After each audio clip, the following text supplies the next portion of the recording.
Hi, welcome to Centerville Reports Today. I'm Maureen Russell-Hodgson. We have a great way for you to spend your summer with all of the beloved characters from Peanuts. That's the comic strip, and here to tell us more about Peanuts Naturally is Debe Dockins with the library. Hi, Debbie. Hi, Maureen. I just love saying Peanuts and all of our characters, Lucy and Linus and Schroeder, and of course, number one, Charlie Brown. Right. Or is it Snoopy? Oh, Who's I think one? it's Charlie Brown. Yeah. Charlie Brown. That's Charles M. Schulz, so he's number one. He's number one. And this exhibit is going to be number one. This is so awesome. Tell us how the library went about getting this exhibit. Well, we have a program called the Dorothy R. Yeck Woodburn Library Endowment for the Arts. And over the years, it has funded a lot of different projects. And we've had Bing Davis come into the library. We've had Jeffrey James, a sculptor for Celtic times that we had at the library with the Book of Kells. But this time we proposed to have a traveling exhibit for Peanuts Naturally from the Charles M. Schulz Museum in Santa Rosa, California. I proposed the idea and all the costs to Bob Yeck, and he loved the idea. So we got on the docket about 2 years ago, made our reservations. 2 years ago, wow. Yes, so it comes Friday, and it will settle for a couple of days in the crates, and then we will unpack it, do the inventory, and begin to hang it. Okay, so we all know Peanuts and we know these characters, but how does the naturally part fit in? Well, the naturally part fits in because over the years, the Peanuts characters, and they're all about, 10, 11 years old, they look at the world and wonder, why does it rain? Why can't I look at the sun without sunglasses and things like that? So questions that kids might have about it. So the exhibit explores elements such as snow and rain. It explores birds and trees and gardening and the web of nature. And we have different panels, and we have Sunday strips and daily strips and memorabilia, and it will all be hung at both Woodburn and Centerville Libraries. It's very exciting. I mean, I think everybody grew up with Peanuts and the characters and all of the characters that we love. So you'll be able to go to either library, and you have a series of special events happening as well, right? Yes, we do. All summer long. We kick off with our opening exhibit for the exhibit on May 30th. The first one will be at Woodburn Library at 10:30 a.m. We'll have a tour of the exhibit at Woodburn Library, followed by refreshments, which is sponsored by the Friends of WCPL.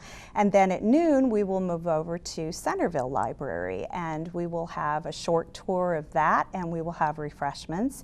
Children's librarians will be having coloring sheets. I believe they're going to have a story time. Nice. And then we have a man coming in June to play on a baby grand piano over at Woodburn Library, a la Schroeder. I don't think that we are going to have Lucy laying on top of the piano. Yes. As you tap and do, exactly, pay attention to me. And then we also have just a summer-long program of related events. We're going to have a guided tour of the Nature Literature Trail, the Tree Trek, over at Bill Yeck Park with one of the Park District naturalists. We'll have a community read in July, which will be Rachel Carson's Silent Spring. So everybody can come out, read that, and we'll discuss it. We're going to have programs in the children's room. We're going to have a couple of movies. We'll show Born Free. We're going to show Dolphin Tales. So it's just kind of a summer experience. And nature and how we're connected. And, exactly. And, when you say that there's an exhibit at Woodburn and Centerville Library, so you can go, there'll be separate exhibits that you can go to either library. Well, there are 7 components of this exhibit, and 2 of the components are going to be at Woodburn Library. When you first walk into the library at Woodburn, over toward the left, we're going to specifically paint this area a sunshiny yellow so that it complements the panels. Yes, and then you go to the left down the hall to the children's department, and in that room we will also have part of the exhibit hanging. So 2 parts are there, and the other 5 parts are at Centerville because Centerville is so much bigger. And this is all free. Yes, and oh, open of to course, the public, right? always. All during yes. library hours. Yes, all during library hours. So if you wanted to learn more, it sounds like you did a lot of research on Charles Schulz. Yes. So can you give us a brief synopsis of his life? And Sure. Sure, sure. Well, actually, I wrote a couple of programs for our Speakers Bureau, and you can find out more about that if you go to our website, which is www.wclibrary.info. You scroll down about the library, and you will find information about the Speakers Bureau. But we have a 35-minute program on Charles M. Schulz, and then we have a 15-minute program, which I just did for Rotary last week on Charles M. Schulz. So he was born in Duluth, Minnesota, and he and his dad used to read 4 newspapers. I can't believe they had 4 papers there. They read all the comic every strips. Day, or? Yeah, no, just on Sunday mornings. They read the dailies, but the big deal was for Sundays. So he grew up wanting to be a cartoonist. Really? He first started practicing drawing Popeye, and when he was in kindergarten, his teacher looked at his drawing of a man shoveling snow and said, "Charles, someday you're going to be a great artist." So did he go by Charles then? No, he was named after, well, his name is Charles Monroe Schulz, but he was nicknamed Sparky after Sparkplug and the Barney Google comics. So he was known as Sparky his entire life. Yeah. So he grew up drawing that, and then he was drafted into the Army. He served a couple of years there. He went back to Minnesota, and then he eventually sold Peanuts to United Features Syndicate. It was actually known as Lil Folks, as drawn by Sparky, and UFS changed the name. Everything you wanted to know and more. No kidding. Yes. It's really, because I don't know, we tried to capture this, but there's a comic strip here featuring Schroeder, maybe for the first time, from 1951, which is pretty phenomenal. Yes, yes, that's when he was introduced. And so, looking over this, and were you a Peanuts fan before you got involved in getting this program? Oh, I mean, who's not, but right. And especially, I remember A Charlie Brown Christmas. I mean, it's a holiday classic. I absolutely love it. And, you know, that was my time period. I grew up. My dad loved it. So yeah, I think it crosses across all different lines. It's for people who are young and people who are young at heart. And it's great for parents and grandparents and everyone to bring your kids to see this, because when I think about it, I think you think, who do you identify with most? It's hard to tell because all of these characters were so specific and you feel like you know them. Right, right. Well, you know, Charlie Brown has his little sister, Sally Brown. And she's pretty hilarious. She has a great sense of fairness. She absolutely loves Linus. She has philosophies later in her life which are not very well thought out, but they're things like, why me? Why should I care? How do I know? Those kind of things. And then you have Schroeder, who is just this virtuoso. And Schulz actually made Beethoven his sort of muse because he liked the letter B, and he thought that Beethoven spelled out looked funny. It was kind of like blockhead.